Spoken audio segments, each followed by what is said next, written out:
We've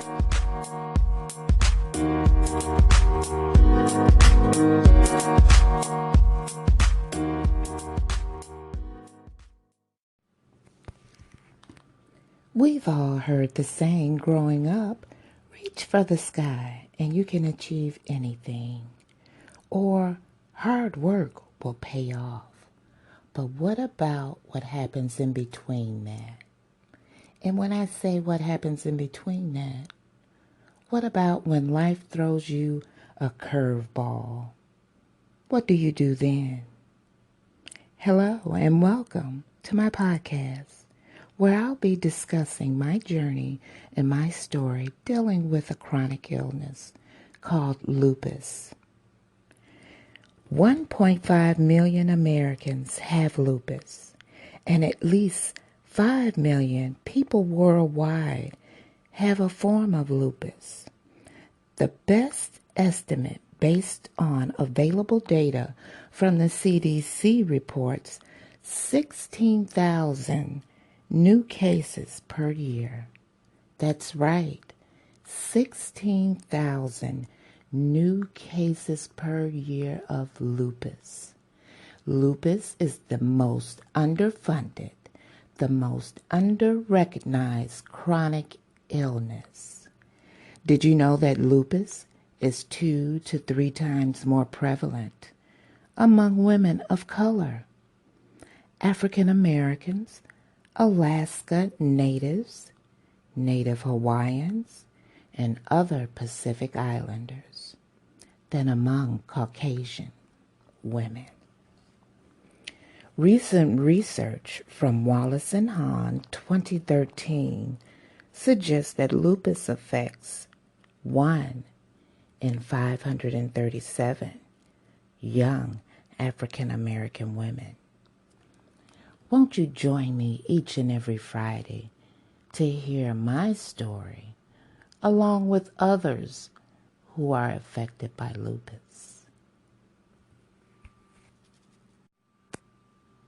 As a child growing up in the 60s, I was no longer able to play outside with the other kids.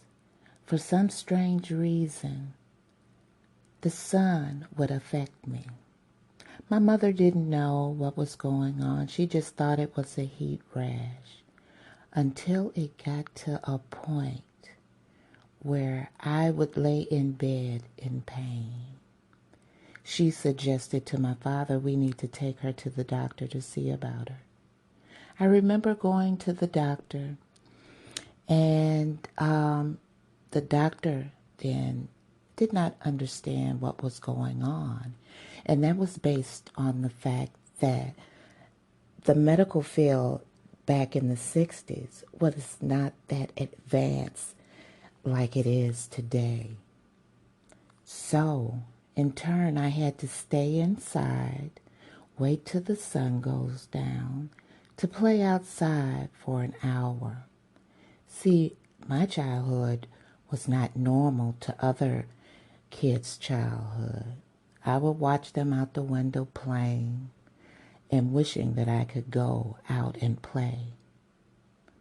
Well, fast forward to 2004. I was feeling fatigued. Joints was hurting. I could not move. It felt like I had the flu. And so I went to the doctor. They ran tests, and I got a call one day and said, "Susan, I need for you to come into my office." And I said, "For what?" "You can tell me over the phone. It's no need for me to come into the office." The doctor stated, "Yeah, I had something to tell you." I said, "Okay." So I went into the office, and I thought it was kind of strange. His partner was standing beside him. He said, "Susan." I said, "Yes. I don't know how to tell you this," he stated. I said, "Well, I wish you would go on and say something." I said, "What? I have lupus?" He looked shocked, and he looked at his partner. He said, "Why do you say that?" I said, "I did my own research. Do I have lupus?" He said, "Yes." He said, "Do you need anyone to talk to?" I told him no. It is what it is. What is the care plan for me? He said, "I would like to send you to see a specialist." I said, "A rheumatologist?" He said, "Yes." He said, "Are you sure you don't need someone to talk to?"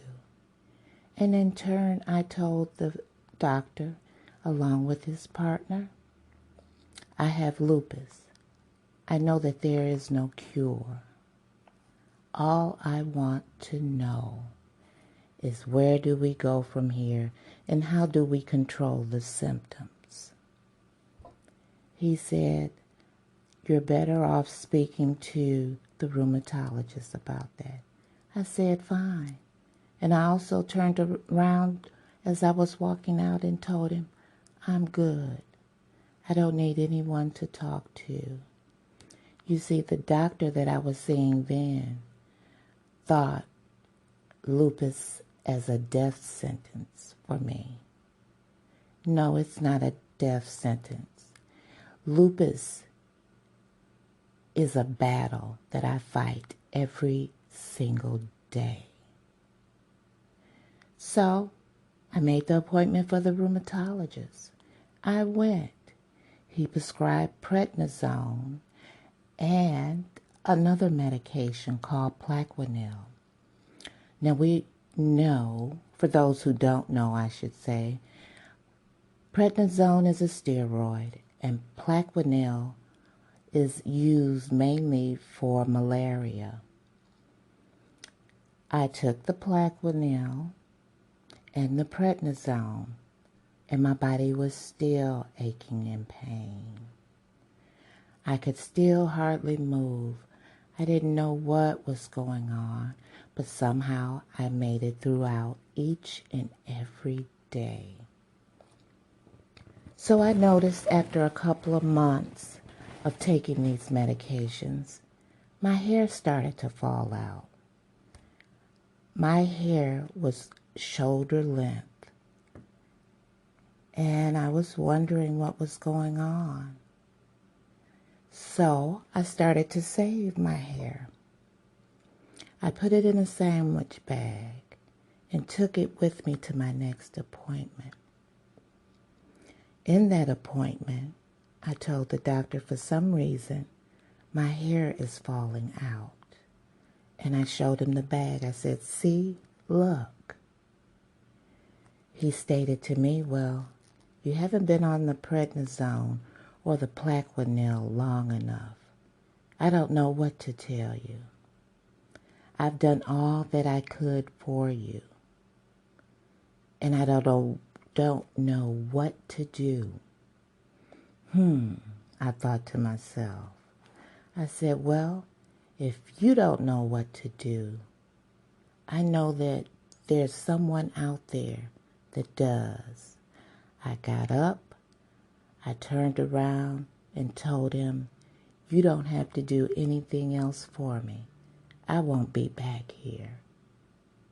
And I walked out of his office, and my search began for a new physician.